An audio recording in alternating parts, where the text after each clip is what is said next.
What's going on, everybody? BobbyFi back here with my man Sheeps. We are going to be bringing you a fun little, it's a very small slate for Thursday, but we thought we'd go through it anyway because we like to be consistent. And I think there's probably even some edge because there's going to be, well, there's at least a number of plays. You at least have options today. Let's put it that way. I don't usually love these slates, but Sheets, what do you think right off the bat? Well, first of all, I would like to encourage everybody to, if you follow it, to watch. Bobby did a kind of a lineup review from yesterday, and while it's true that in daily fantasy, like each day is a new day, and you want to look forward, there's also that phrase that those who forget the past are doomed to repeat it. So it is also really important to go back and look at your lineups and think about what you did. I don't want to say wrong because again, wrong is very kind of a weird phrase to use, but I only got through half it right now. But Bobby was giving a really kind of honest look at his process in his last, over yesterday at least. And it's important again when you look back at your results to not necessarily be results oriented, to see like where the ownership comes based on what you were trying to do. Like for me, like if I went and I looked at like lineups from the other day and I saw that I did really, really well, but everybody I had was like 60% owned, and I thought that they were going to be less owned, then I probably did something wrong with my construction, and I shouldn't just rely on the results to tell me I did well. And likewise, even if my results didn't kind of work out, if the plays I'm picking as pivots actually worked out to be good pivots, even though they didn't actually maybe smash as much as I thought, then you could kind of confirm that your process is doing well. So it's an interesting combination, like anything in life, is moving ahead, but also looking back to see if you can improve. Absolutely, yeah. And I think it's something we're going to focus on a lot more going forward. So the theme for tonight, and by the way, my Mrs. Sheets is going to be out this evening, and Sheets Jr. might not have plans for the first day in like a long time. There's a very small chance that Barclays Center might get an attendance boost of 2 tonight for the LeBron at Brooklyn game. We're going to see.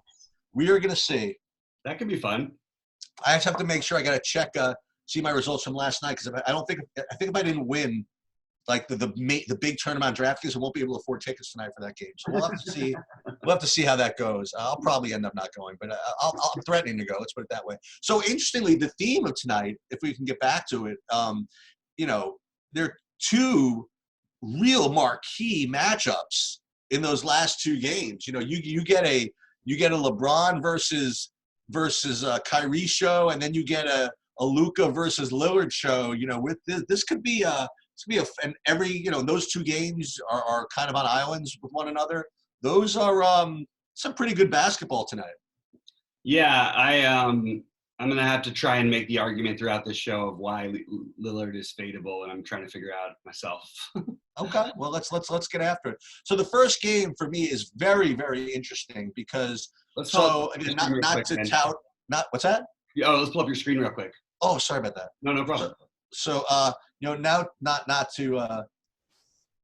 to brag on both of our behalves, but we were kind of waiting for that kind of good spot for Beal. And I take a bold call. I never do that. I made a bold call. I said he's going to score more than 50 fantasy points. Well, that's what I'm saying. So the point is that I was looking for the last couple of days, for a spot. It had to be a tough matchup when you needed a guy like that.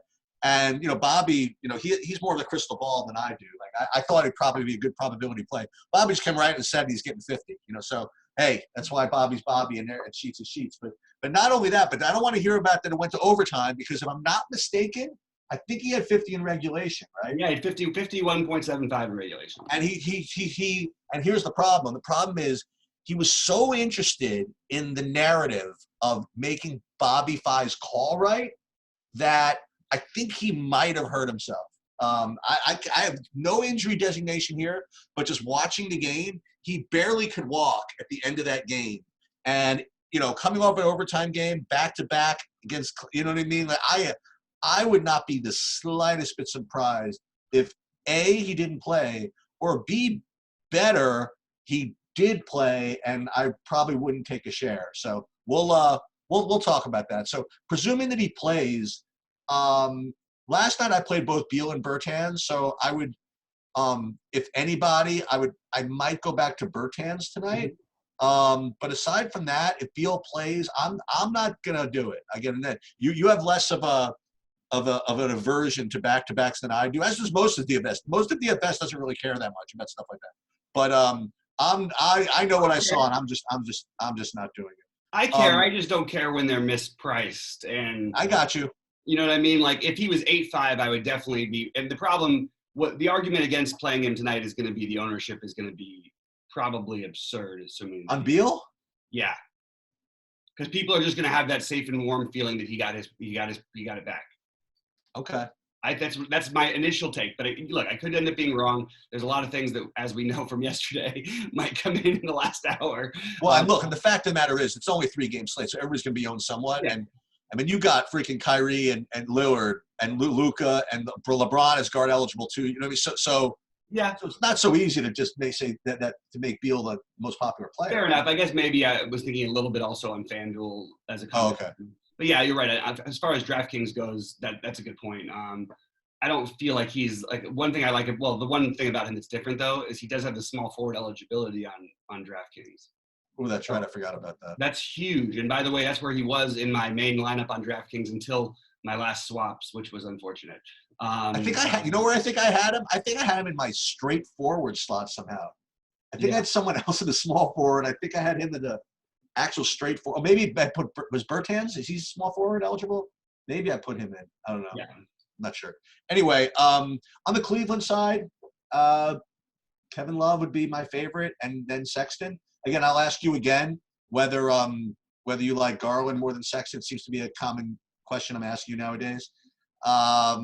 I don't want to go with Tristan Thompson today. I just this Mahinmi's not bad on defense. And I don't know. I don't think I'm going to get to him today. So for me, I'm really anticipating Beal being out, if you want to know the truth. If he is, and he's not even the slightest bit questionable right now. I just can't see it. If he is out, I'm going to, then it's right back to McRae and Ish and guys like that, and Bertans as well. But if he's in, again, we're going to be different on this one. I'm not playing him, just on brand as far as that goes. And, maybe a little bit of love, something like that. I mean, I think it's actually going to be a pretty bold stance if he plays to fade him. So I actually like that. You know, you're already differentiating. Like, and while I'm going to play him, I don't know exactly how much. I don't mind playing Bertans at all. I mean, it depends. It's not like these teams have a ton to play for. If Beal doesn't play, I do think that you just load up. I mean, it's a really good matchup. But if Beal plays, it's just Beal and Bertans for me. And then if he doesn't play, I guess the order would be McRae, Troy Brown, Ish Smith, maybe. I'd have to relook at it, but also Bertans would still be in the mix as well. It would have to see who's starting as well. But that's sort of probably the way I would look at it. And then on the Cleveland side, the pricing over here on DraftKings is not, and it doesn't make any of these guys really that tempting, to be honest with you. But I really like this game as a stack, and I like the matchup so much for Garland and Sexton. I might just be willing to overlook that the pricing isn't as good, and it's way better over on FanDuel. And to build a stack of this game makes a lot more sense over there. But I think actually trying to do it on DraftKings, you're going to get far lower the ownership than you should on Sexton and Garland. And it's just like, this is a ceiling type of matchup. And Tristan Thompson is my favorite center play on FanDuel. I don't like him as much over here on DraftKings because of the price. And Kevin Love, same thing. Great play on FanDuel. Don't think I'm going to get to him at 8-1 over here very much. But look, it is a ceiling type matchup, so all of them are in play. But I'm mostly going to focus on Sexton and Garland. I might even consider a little bit of Osman just because the environment for this game is so good. But again, all of these guys make better plays on FanDuel, which we'll get to later. Okay, sounds good. Yeah, I'm looking at an ownership run from another site or whatever, and it's actually coming up kind of interesting. Now I know why. I'm wondering why. I mean, I see Beal as being the highest owned guy. I see Lillard like all the way down, like maybe all the way down. It's still 20%, but maybe like 15th guy on here. But I didn't realize he was 9,900. It's pretty funny. But that's actually like a reasonable price in this matchup for him. I think so. Well, if McCollum is out, which I think McCollum might play, so. Well, that's very different then. Yeah. All right, so let's look at the the Brooklyn game. And I mean, for me, it's LeBron, and especially coming off kind of a pedestrian outing last night at Madison Square Garden. And on the Brooklyn side, I mean, let's again, this is like an MMA slate, right? It's a you have one match, you have Kyrie versus LeBron. Another match, you have Luka versus Dame. I think this is the first MMA match. So who's it going to be, Kyrie or LeBron, or play them both, right? So I think you could certainly do that. You could play Kyrie with LeBron. I don't know if you can get away with it. I haven't really looked at the value pieces yet, but certainly seems to make sense to me. You have to tell me about the matchup type of stuff with Jared Allen, because I always like to play him.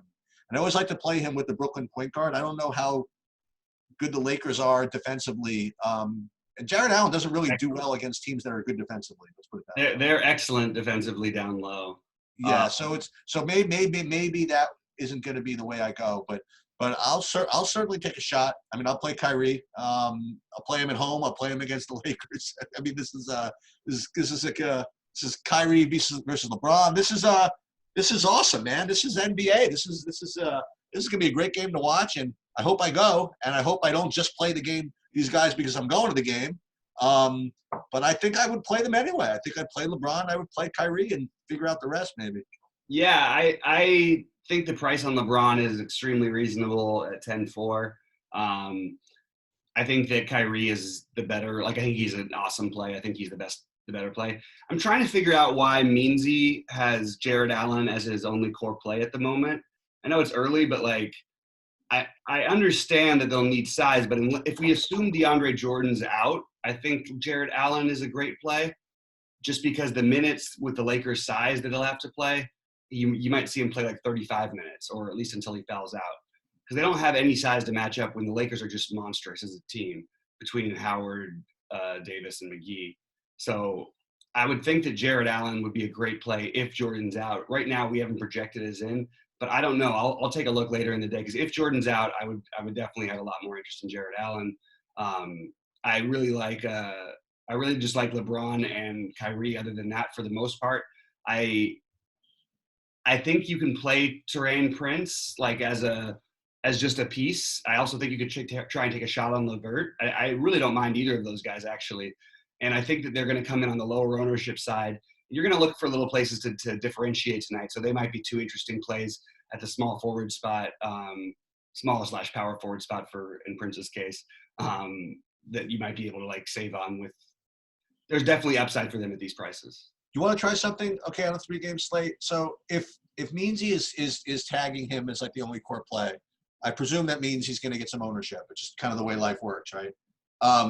But it's weird because the projections aren't great. I think that I think Meansy's, when he did his core plays, my guess is he just accounted for DeAndre Jordan being out. Well, I'm presuming Jordan's out as far as what I'm looking at right now. Very well, maybe. And now it looks to be kind of a good play, but I mean, if the Lakers have the size, and I've seen Jared Allen get into foul trouble with much worse teams than the Lakers, much worse centers than the Lakers. I mean, if I'm the Net, I mean, the Nets might just end up having to go small and just run up and down the court and just try to play that way, which just makes the whole game just move faster. I mean, who would be the guy if Allen got into foul trouble to come in the game? I mean, there isn't anybody. There isn't any. So what do you go small and you maybe get more minutes out of Kurich or something like that? Yeah, but who knows how many that would even be? They could play Taurean Prince at the 5 if they had to. I mean, against Dwight Howard or JaVale McGee, that's not a pretty picture. That's why if there's no DeAndre Jordan, I mean, I don't know what they could try and play. Wilson Chandler's a really good defender overall, but he's nowhere near the size. Yeah, but what happens? I mean, Jared Allen, and you put him in charge of dealing with all those bigs. He's just going to foul out. I mean, it's just a disaster. I mean, I would I'm telling you, I think the Nets just end up just having to go small and just try to run up and down the court and out shoot him or something like that. Might be ugly, but I don't know if Allen turns out to be really chalky. There'd be someone I might want to get away from, actually. Okay, I can see that. I also want to throw out that I think that Dwight Howard on the other side actually becomes a strong play, especially if what you're saying, because if we're going to assume if DeAndre Jordan is in fact out for this game, Which if there was a game you'd think he'd come back and play like he just Right. wanting to, you'd think he'd come and play this one.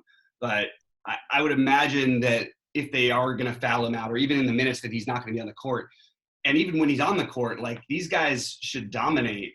Dwight Howard's 4.7 and has certainly shown some flashes of upside lately. I think he's interesting, actually. And I actually think that he might be one of the better plays, depending on where he's owned, sort of off the board on the slate. Who, Dwight Howard? Yeah, that could be like a really solid play. And I mean, look, it's a 3-game slate. We got to look to get creative, right?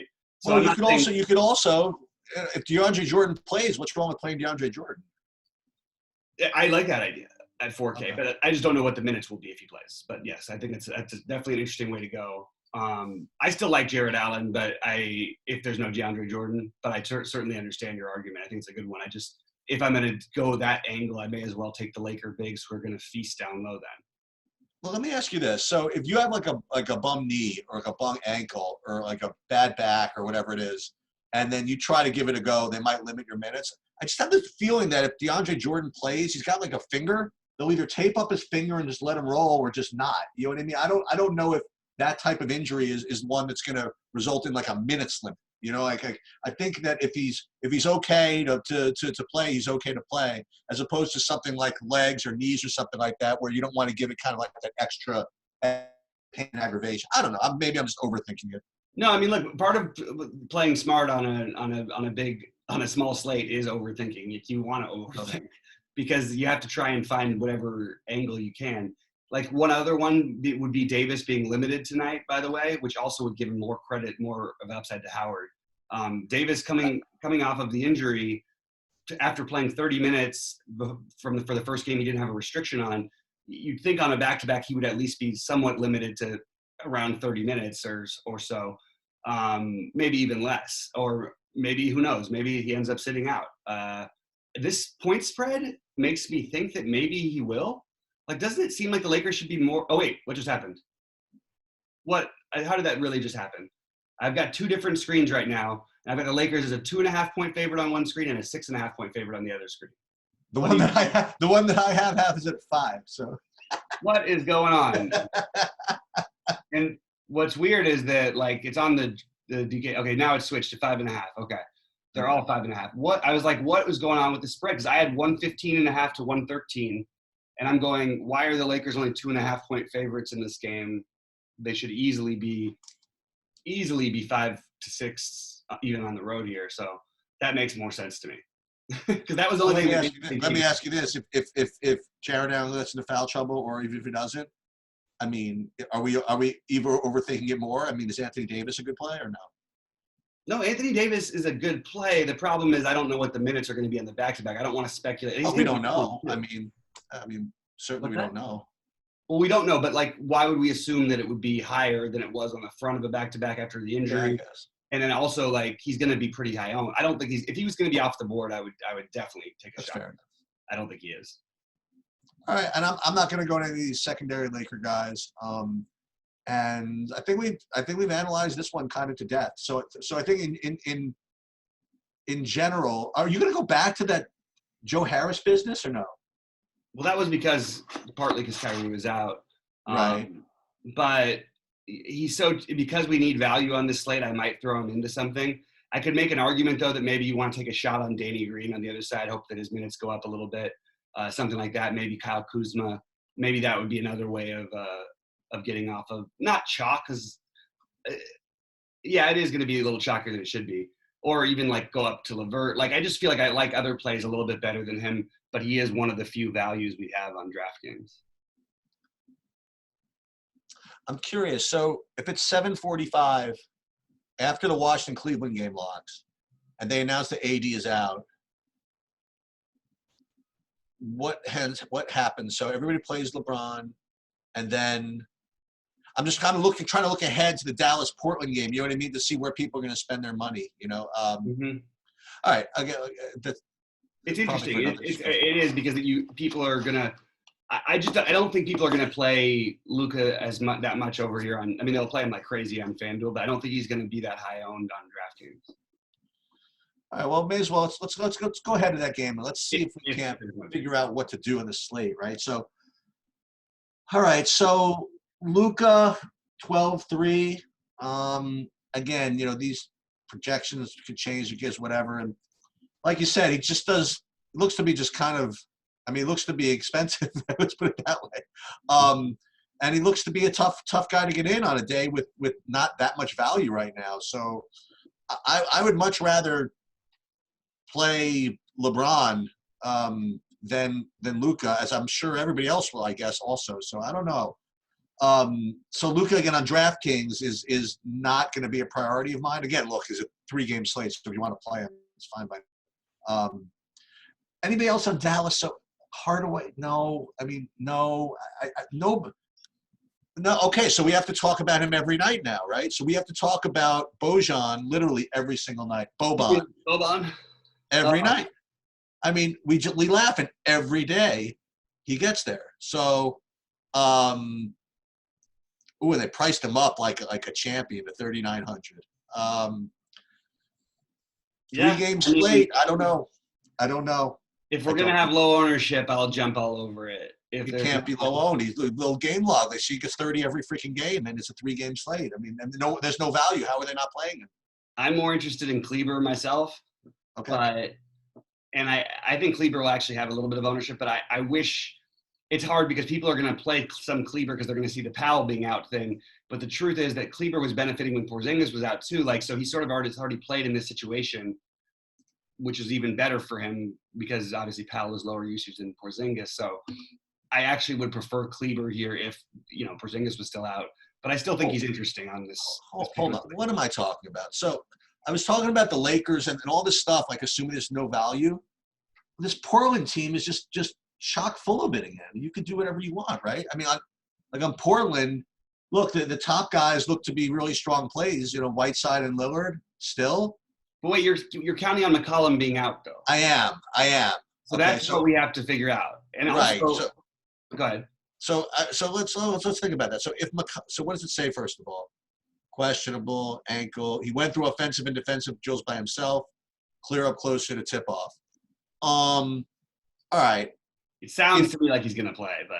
And if he plays, then I go back to what I said. Then it becomes tough to find value. But if I'm going to stay on brand and stay on whatever, if it is an ankle, he's be more inclined to be, have it be held back a little bit than if it was something else. So on a slate star for value, maybe you could try some of these guys. Okay, so let's talk about some of these value guys. Now, I'm presuming McCollum is out with this, but one guy who's I wasn't even aware that he was on the team. Oh, because they got him for Bazemore, right? So Ariza at 3,500 could be something you do. Again, Carmelo is Carmelo. He's just right in that mid-range price. I don't think I want to go to him there. But Whiteside and Lillard both still look like great plays, assuming McCollum is out. And then the same 3 guys. Ariza, Simons, and Trent, assuming McCollum is out, are going to be guys that you're going to want if you want to get up to some of these, some of those Kyries and LeBrons and or ADs and or Lucas and or Lillards and or if you want to go play Kevin Love or if you want to play whatever like these or Beal. And these guys look to be kind of important. And so so what that means is if McCollum is out, I think all 3 of these guys to some extent are probably going to be popular also, right? Because people are going to want to play guys like this to get these other dudes in. So I have no problem with any of them. I would go back to Simons. I would go back to Trent. I would go back to I guess I would try Ariza. Yeah, so I think Ariza definitely is the logical play. Like I think he should play around 30 minutes tonight. You won't see as many minutes out of Trent or Simons probably no matter what about McCollum because some of those will get eaten up by portions of Ariza. I guess so. Because they didn't have anybody after the Bazemore trade last game. So if McCollum plays, which I think he does, I think McCollum is actually a strong play. And I would be more inclined to just treat the other guys as long shot tournament plays. I still don't mind like a Luka Lillard go back and forth on DraftKings because I think that if they really get going, you could easily see 60 plus out of both of them or even more potentially. for me, my priority in this game would be I'm interested in Kleba. I want to see where the ownership ends up on him. I'm interested in Ariza. And then if whether McCollum plays or not, if McCollum doesn't play, I am Gary Trent all the way. I think you can even take a shot with him anyway. And Simon's at this price. I don't think I would play him unless McCollum was out. And Whiteside's the other one who's going to be super, super chalky. For some reason, I feel hesitant to go there. I just feel like on his 3-game slate. Why is that? Why would you prefer, say, like a Lillard to a Whiteside? I mean, different positions and everything like that, but Whiteside has way more bust potential than people give him credit for. I mean, you can even, as good as he's been, 2 out of his last 5 games, he's been at 25 fantasy points, which will absolutely kill you. So when I see a guy who might be 50% owned, if it's expensive, I just kind of want to go a different route on a small slate. Damian Lillard's going to be lower owned, and while he's more expensive, he certainly has higher upside, and his downside is his floor is much, much higher.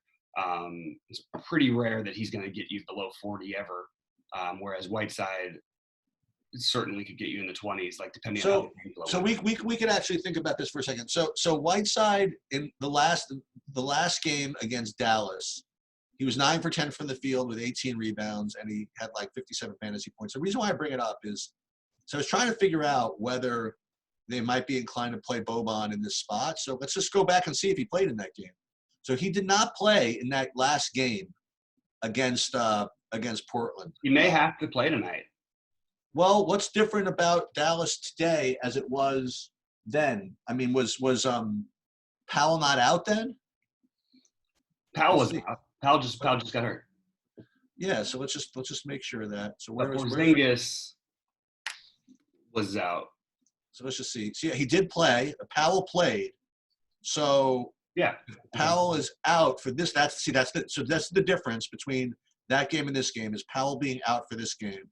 So, I mean, one of those two, Kleba or Boban, I think, I don't know, maybe that's what you're supposed to do here. Either Kleba gets extra minutes because he has to, or Boban has to play. Mm-hmm. Maybe that's. The interesting thing about Kleba is if they can do the job defensively, he is a matchup problem for Whiteside on the other side. Like, he could stretch him out. I'm not saying they're going to take Whiteside. I could see a game where Whiteside doesn't get as involved. I could also see a game where he smashes. So I'm going to err on the side of ownership, where the less ownership is. So I think that I'm going to be less inclined to play him just because of that. Can they get away with Porzingis at the 5 or no? In general, yes, and he's tall enough. But first of all, between his foul trouble in general and his weight compared to Whiteside's, it would be probably difficult. But they probably could get away with a little bit of it, to be honest. Yeah, I think that on a well, I'll say this: if things are not going well for me, I mean, the first 2 games, I'm certainly going to play Boban. I mean, there's just way too much upside. Yeah, and also I'm not sure if I buy into this low ownership on Boban yet. No, I don't think so either. Yeah, I have a feeling that there's going to get some heat for Boban as the day goes on. It's like I said. I mean, you just even just look at the game logs. I mean, you don't see the games you didn't play, obviously, but right. If he plays, I mean, he's just going to get there. It's the way it is. It's just the way it is. I totally agree. I mean, that's just what happened. I mean, yeah. The only guy that has more fantasy points per minute than Boban is Zion Williamson, right? I guess that is Zion. Yeah, he got 2 per minute last night. Something like that. What's his name? I mean, who's actually at 2 per minute right this year is Giannis. And that's, but but I'm only counting like human beings. You know what I mean? I'm not counting guys that just play on a completely different level. All right, so I guess in summary, there are 2 main bits of injury news that are really critical to where you go. One of them is CJ McCollum, because if he's out, it opens up all that value, which you're probably going to need, or at least would enjoy having. And if he's in, then it makes things a little more difficult in general. And the other bit of injury news is the one that doesn't exist yet, which is Bradley Beal. I mean, I'm telling you, he's not even questionable, but I just know what I saw. Even the announcers were like, "Oh my god, what is he doing in this game?" And then like the very next possession, he just exploded to the rim for the freaking reverse layup. The only thing that worries me about it would be, I told you, and that's what my argument was when he first came back of why you got to try and play him some, is that he will just, I've seen this situation with him, and then when he gets going or they get in a situation where they're desperately down and he brings them back, he's going to stay on the court in those situations. So even if it feels like there might be a minutes, he's a guy who just, you never worry about minutes restrictions as much as most guys. Anyway, I'll put it like that. I mean, this is really just the worst. I mean, he played at Miami, 38 minutes, real tough, close game. Overtime, he just missed winning the game in regulation. Then he just missed that step back that would have, I think, made it to a second overtime, right? Mm-hmm. And now they got to go from Miami up to freaking Cleveland.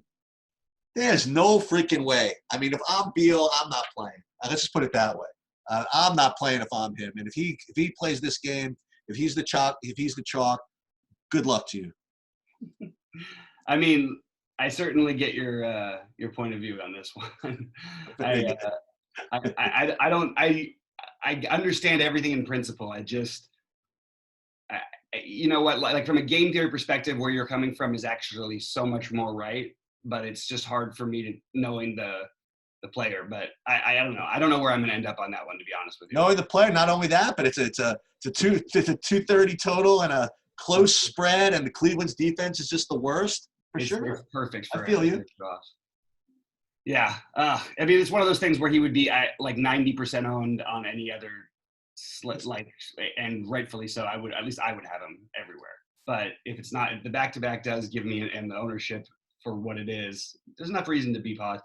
But if you play him with like Sexton and Garland, people aren't going to do that. You mean both of them? Yeah. Yeah, I think if they play him with anybody, they'll play him with Love, right? They'll play, yeah. I think they'll play some of Sexton and some, but they never play Garland anyway. He's a better play on FanDuel, Garland, but I still think that over here he's definitely in play. No one's going to own him. That's just what's going to happen. Nobody's going to own him. And remember, guys, on a 3-game slate, nobody means, if we say nobody else going to own it, probably means that's about 15%. I mean, like no, I mean, seriously, like a 3-game slate, though, that is considered, very, very low ownership. No, you're right.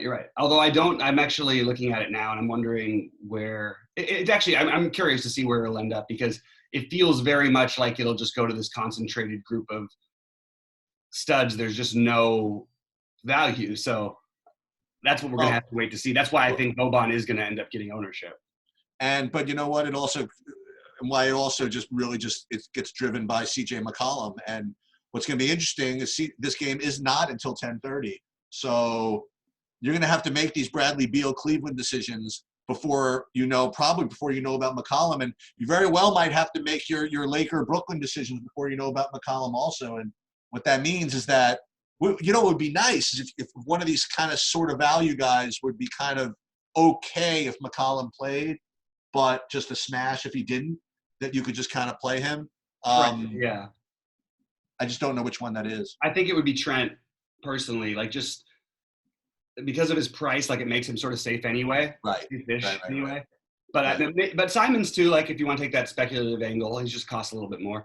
And I do think playing Ariza makes a lot of sense. I mean, Ariza's going to be chalky on DraftKings, but I think there's good reason for it. All right. So why don't we wrap this up and then pop back on for a FanDuel? Yeah. All right. So real quick, we're going to wrap this up, and we here's. Do you have ownerships? You have exposures yet? Sort of, but mostly I'm from the guys who I really like, and just sort of see, like, I'm going to stack this Washington-Cleveland game regardless of whether Beal plays or not. And I'm going to play more Sexton and Garland because they always end up being the lower-owned guys. And I trust them on this slate that they can – this is a potential – You mean Sexton and Garland? Sexton and Garland. Yeah, you said more Sexton than Garland. Okay. I meant Sexton and Garland. Okay. So one of those guys will probably be in all my lineups. It's just, I'm not saying it's so differentiating, but if I play both of them together, I think it does differentiate a little bit. I wouldn't mind even playing both of those guys with Love. And then you're going to get no ownership on Tristan Thompson over here, but he'll be heavily owned on FanDuel, which is because he's so cheap. He's a better play over there, but it's kind of an interesting, I don't know. I don't mind anybody on the Cleveland starting lineup, basically. And I'm going to play an overwhelming amount of this game. I just need to figure out the Washington side to wait to see if Beal's playing or not. And if Beal does play, by the way, I don't mind taking a shot because of the back-to-back. Like, if you're not going to play him, maybe you take a shot on Troy Brown at his price, or even McRae at his price. Like, just no one's going to play these guys. There's still upside for them. I think McRae might get some ownership, but Troy Brown won't get any, and doesn't even project all that badly. And there's upside on all these guys' minutes if we in fact think Beal is going to be limited. Okay, so what I'm going to do, again, there are two things that I'm going to do. I'll just tell you guys in advance. You want to be transparent. I will have 0 of Bradley Beal, whether he plays or not. Wow, and this is great. This is perfect because Bobby's stacking the game and I'm playing 0 Beal. So one of us is going to be right. This is like the ultimate. This is where we finally arrived when it came to content providing. Right, one of us is going to be right. It's beautiful. We finally become like everybody else. Right. So anyway. But that's just what I'm going to do, and then I'm going to probably play every lineup with Kyrie, and everything else we're just going to kind of we're going to wait on as long as I can on McCollum news to see if I want to get LeBron in, or Lillard, or maybe even Luka. But that's going to be my main thing is getting off of Beal. If he doesn't play, then I'm going to have to. Then I'm with Bobby. I'm probably going to end up playing a bunch of these Washington guys and stacking the game a little bit. Yeah, and then obviously speculating on the late game if you want to with McCollum, although we can probably have an idea after shoot around today where he'll be at. But if we don't know, I would just embrace taking some sort of a chance, because this ownership is going to be, it's not going to be like crazy condensed except for in a few spots, but it's going to be, everybody's going to be in the 20-30% range. So it's going to come down a lot to lineup construction or taking some weird pivots. And I just want to throw back out there, guys like Karis LeVert fit that description of guys who are going to be low owned who might be interesting plays. Playing Dinwiddie if Irving plays is an interesting way to go. Playing Taurean Prince is an interesting way to go. Those are guys who I don't think will get the ownership they should. Some just some different pivots. The name of the game is to try and find a couple pivots in this type of situation. So that's what we do. But I wouldn't invest. I wouldn't, if I were you, I wouldn't, for any of the people out there, be playing heavily on this slate. It's not a great money-making slate, I don't think. Yeah, we'll be results oriented. I'll let you know at the end of the night whether it was a good money-making slate. Coming from Mr. Never Be Results Oriented. Exactly. All right, well, for Sheets, I'm Bobby. We will be back with a FanDuel video very shortly. Thanks, guys, for tuning in. Please like and subscribe. Thumbs up. We appreciate it. Good luck, everybody.